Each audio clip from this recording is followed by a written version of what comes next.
May 1945, Bavaria. Germany had surrendered only 4 days earlier.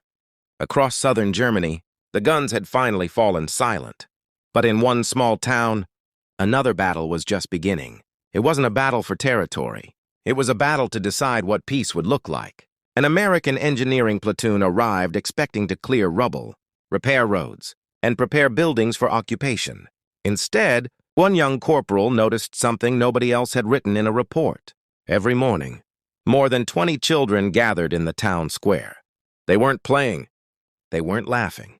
They simply wandered through the ruins, with nowhere to go. Their school had been destroyed during the fighting. No teacher, no classroom, no future waiting for them on Monday morning. So without asking permission, the corporal picked up a hammer. 5 other soldiers joined him. 3 days later, a German carpenter quietly walked onto the construction site carrying his own tools. For 3 years, they had lived as enemies. Now they were building the same classroom, board by board. When the unexpected project reached headquarters, one visiting general stopped his jeep, looked at the unfinished building, and asked only one question. Whose idea was this? The lieutenant pointed across the square. There, sir. The young corporal looked up from a pile of salvaged timber. His sleeves were rolled to his elbows. His boots were covered in sawdust instead of mud. A hammer hung from his belt. He had no idea who had just arrived. He was too busy measuring another window frame. The lieutenant called his name. Corporal Daniel Marsh. Marsh set the hammer down, brushed the dust from his hands, and walked toward the group. He stopped, saluted. The general returned the salute with a brief nod. Then he looked back at the unfinished building. No one ordered this? No, sir. You started it anyway? Yes, sir. The square fell silent. Even the German civilians stopped working. Everyone expected the young corporal to be reprimanded. Instead, the general asked another question. Why? Marsh glanced toward the children gathered near the fountain. They've been watching us every day. They don't have a school anymore. The warehouse wasn't being used. We had tools, and we knew how to build. He shrugged. It seemed like the right thing to do. The answer wasn't dramatic. It wasn't rehearsed. It was simply honest. The general slowly walked inside the building.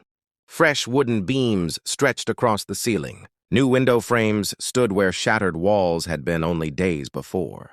In one corner, a German carpenter carefully adjusted a door with his son beside him. Neither man looked up. They simply continued working.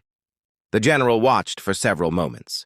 American soldiers and German civilians, measuring, cutting, lifting, without speaking much at all. They didn't need many words. A tape measure looked the same in every language. A crooked wall was obvious to everyone. Good workmanship needed no translation. Outside, the children continued watching from the square. Every few minutes, one of them smiled as another wall took shape. For the first time since the war had ended, someone was building something instead of destroying it. The general turned back to the lieutenant. How much longer? About 5 days, sir. He nodded once. Make sure they get the lumber they need. And let them finish. No ceremony, no speech. Just a simple order. By sunset, work resumed. The sound of hammers echoed across the square once again. Only this time, everyone knew the project had official approval. The next morning, a military truck rolled into the town square. Instead of ammunition, it carried fresh lumber, boxes of nails, window glass, and roofing supplies. The soldiers looked at one another in surprise. The supplies had arrived much sooner than anyone expected. Corporal Marsh smiled. Looks like we're back to work. George Miller, the town's carpenter, ran his hand across one of the beams. He nodded with quiet approval. This wood is good. Marsh didn't understand every German word, but he understood the smile. For the next several days, American soldiers and German civilians worked side by side from sunrise until evening. The war had ended only days earlier. Many had lost family. Many still carried painful memories. Yet inside the unfinished building, none of that mattered. There was only one goal: finish the school. Miller's son carefully fitted each window into place with his one good arm. An American private mixed mortar for the stone foundation. Another soldier built wooden desks from salvaged timber. Marsh measured every wall twice before driving in a single nail. He often laughed and said, A wall only has to be built once. Slowly, the empty warehouse disappeared. In its place, a real classroom began to emerge. Sunlight poured through the new windows. Fresh wooden floors replaced cracked concrete. Rows of handmade desks filled the room. At the front stood a simple blackboard built from reclaimed wood. One afternoon, several children quietly stepped inside. No one had invited them. They simply stood there, looking around in silence. One little girl gently placed her hand on a brand new desk. She smiled. For the first time in months, the room felt alive. Corporal Marsh noticed her. He didn't say anything. He simply picked up another board and kept building, because he knew the best way to give those children hope was to finish the job. 5 days later, the last roof tile was secured just before sunset. Corporal Marsh climbed down the ladder, looked across the square, and smiled for the first time since the project had begun. "It'll do," he said quietly.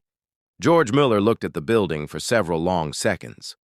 Then he reached into his toolbox, pulled out a small block of wood, and carefully carved one final piece for the classroom door.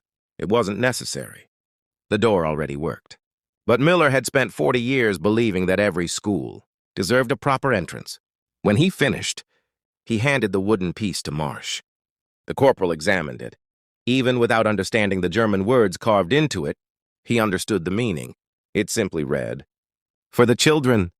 The following Monday morning, the classroom doors opened. One by one, children entered carrying worn notebooks, loose sheets of paper, and pencils that had become too short to hold comfortably.